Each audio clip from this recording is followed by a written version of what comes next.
This is how my marriage fell apart. My wife, 30 female, was a teacher, and we just started trying to conceive. She always wanted children since she was young, but she was extremely careful and responsible by waiting until 4 years into marriage to try. I, 29 male, was ready to be a parent. I grew up without my father, only an abusive stepdad, so it became a dream of mine to coach, mentor, and love a child of my own. Knowing we could become pregnant, we started working hard. One evening, I was on the way home from a second part-time job that I hated when I stopped to get gas. My wife had left earlier that day to stay with her sister for a few days to comfort her over the passing of her old dog. When my bank card, joint with my wife's name, was declined, I checked the balance on my phone. There was a hold on the account from the Chattanooga hotel. That city in Tennessee was 75 miles from our home in Georgia.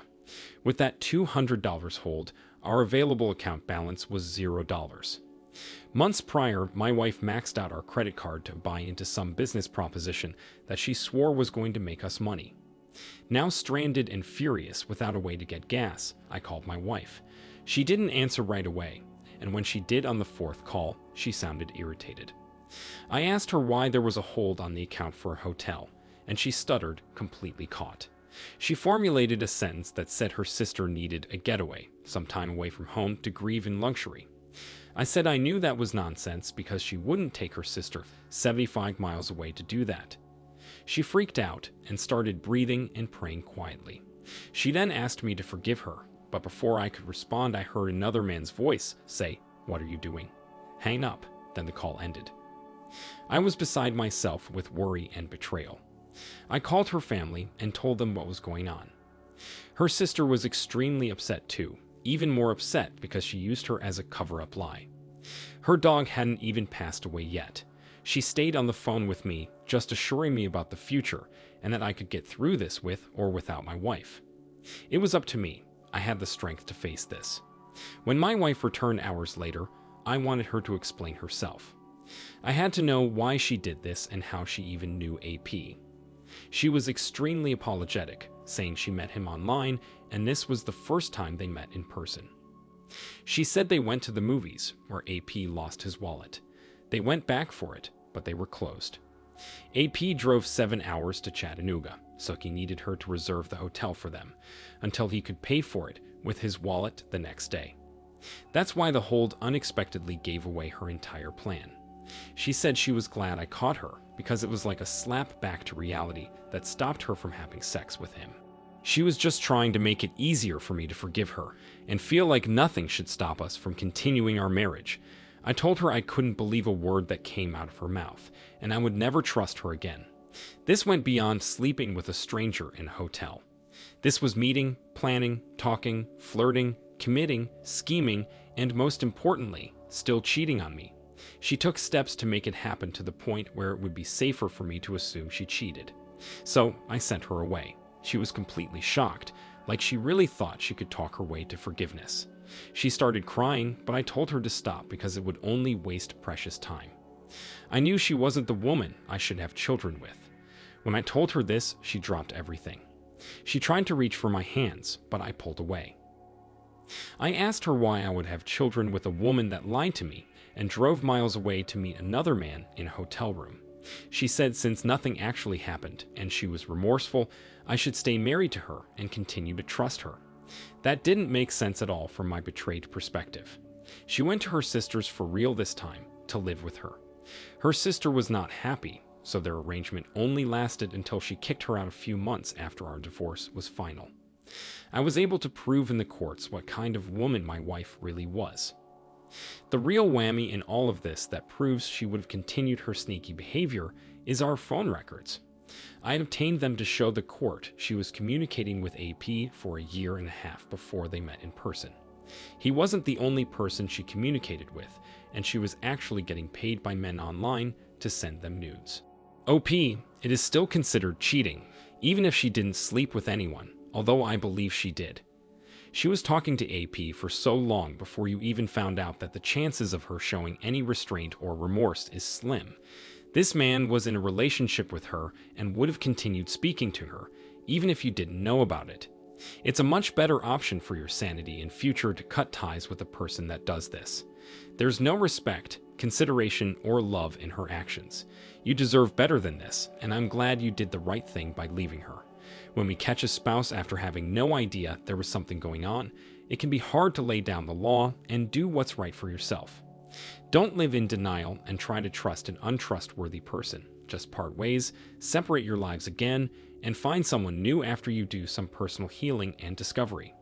Thank you for sharing with us.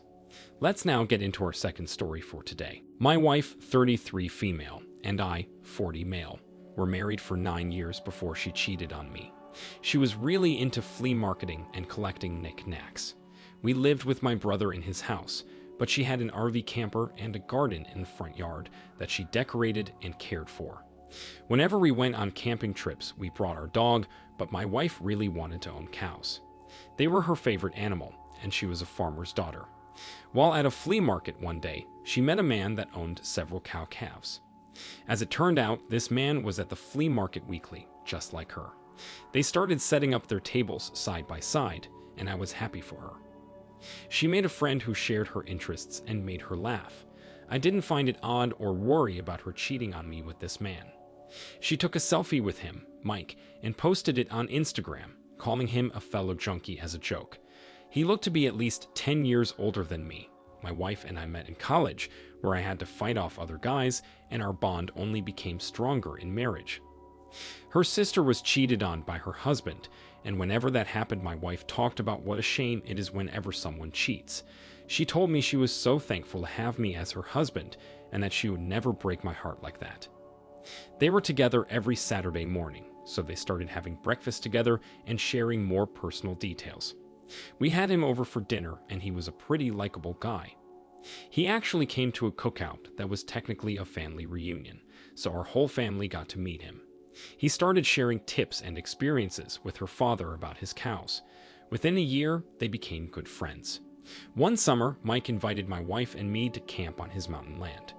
He was growing acres of oak trees to sell as his main source of income, so it was a great place to experience the outdoors. My wife insisted we go, so we took the RV camper and planned to stay for a week. I was a little nervous, but she convinced me it would turn out fine.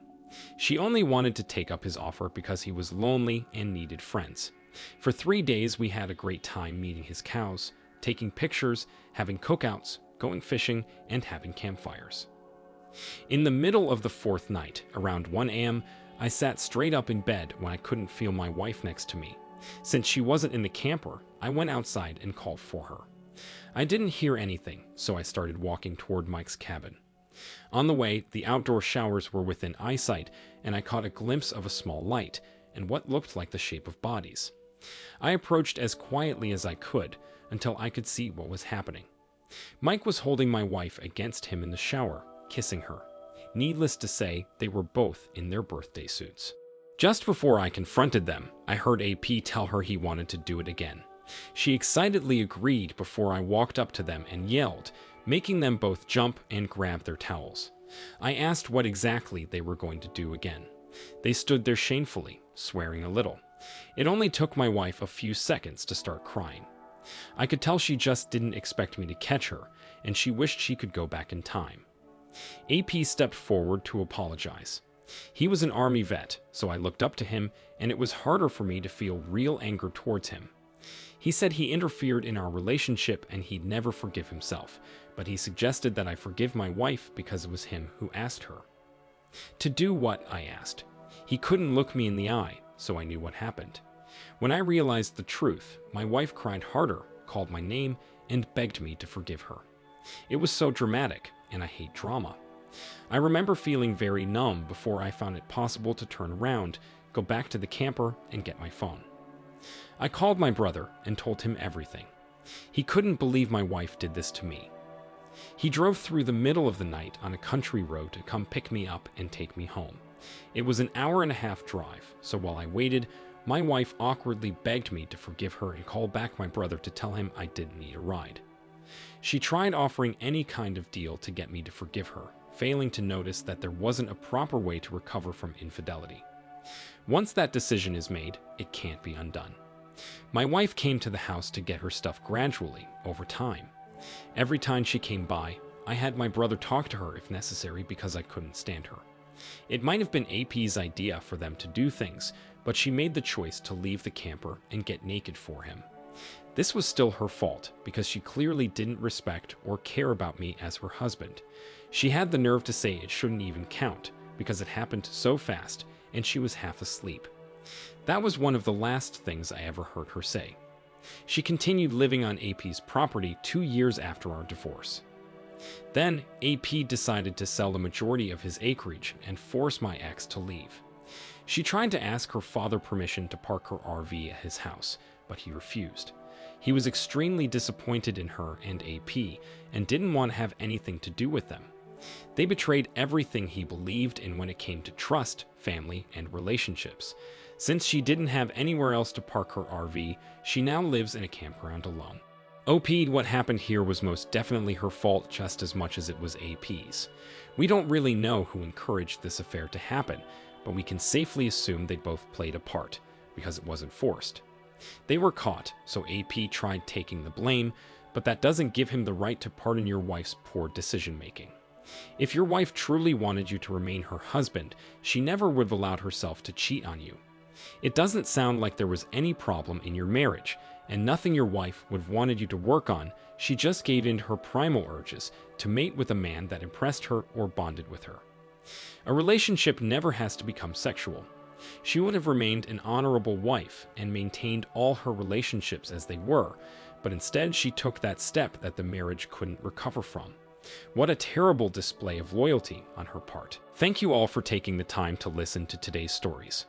If you enjoyed listening, please feel free to like and subscribe if you haven't already. Also, comment below with your thoughts on what happened. If there is a story you would like to share with me about your own situation or someone else's, then please do not hesitate to contact me. Take care.